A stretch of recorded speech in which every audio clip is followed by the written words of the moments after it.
Today I'd like to introduce you to the concept of Laplace transforms. Now, what is a Laplace transform and why would we need to use it? Well, say we have a function f of time, t, and we want to solve it equal to 0.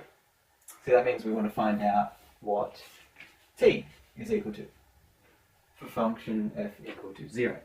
Now, sometimes getting from here to here can be quite complicated and really difficult, and we just don't know how to do it, okay? We just have no idea. How are we going to do it? Well, if you've seen Doctor Strange, and he wants to defeat this enemy, but he doesn't want to mess up, and he wants to try these spells, so what he does is he teleports into the mirror dimension from the real world. Then he fights his enemies, defeats them, does spells, collateral damage everywhere, and then he teleports back to the real world as if nothing had happened. We can do that with this equation. We can teleport from the time domain over here. See, we've got t for time. We can teleport using a Laplace transform into the frequency domain over here. Alright, and that will give us a function big F of s. Okay, so it's a different function to that one, capital F, s, and that we want to solve equal to 0. Now this one should be much easier to solve than that, and we can then get s equals something, alright? And then the idea is you can teleport back using an inverse Laplace transform and get the solution for t. Now, how do we do this teleporting? Because, I mean, this seems relatively simple, but how do you get from the time domain to the frequency domain? Well, this is how the Laplace transform works. We have curly L for Laplace. We take that Laplace transform of the function of time,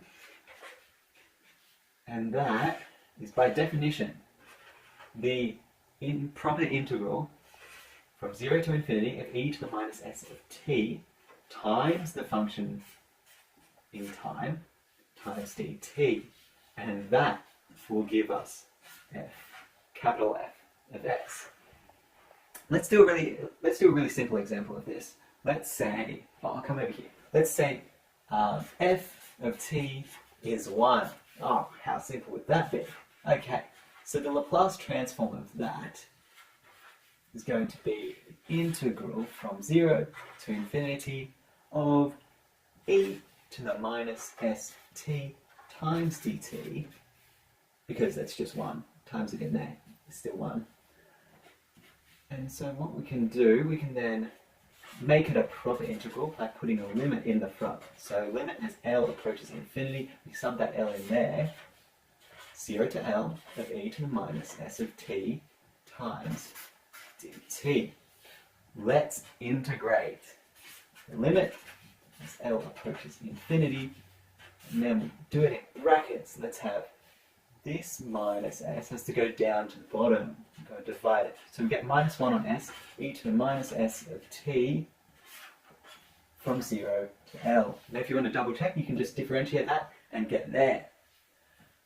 Alright, let's sub those limits in. We get the limit as L approaches infinity, minus 1 on s, e to the minus sl, because that's, so we're subbing in L there, minus, then we've got another minus there, 1 on s, e to the minus s times 0. Ooh, that's really nice, a power of 0. That means this whole thing is 0, so we get e to the 0, which, like anything to the power of 0, is 1, alright? And while we're here, let's turn those negatives into pluses, so 2 negatives makes a positive. Keep the limit out the front. Well, I don't know why I put that line there. So we have minus 1 on s, e to the minus sl, and then we can just take this out of the limit because there's no l in there, plus 1 on s. Then we simply have this l approaches infinity, so this term here gets really negative. Now e to the really, like, minus a bazillion, that turns into something really small, pretty much 0. And then we just get 1 on s.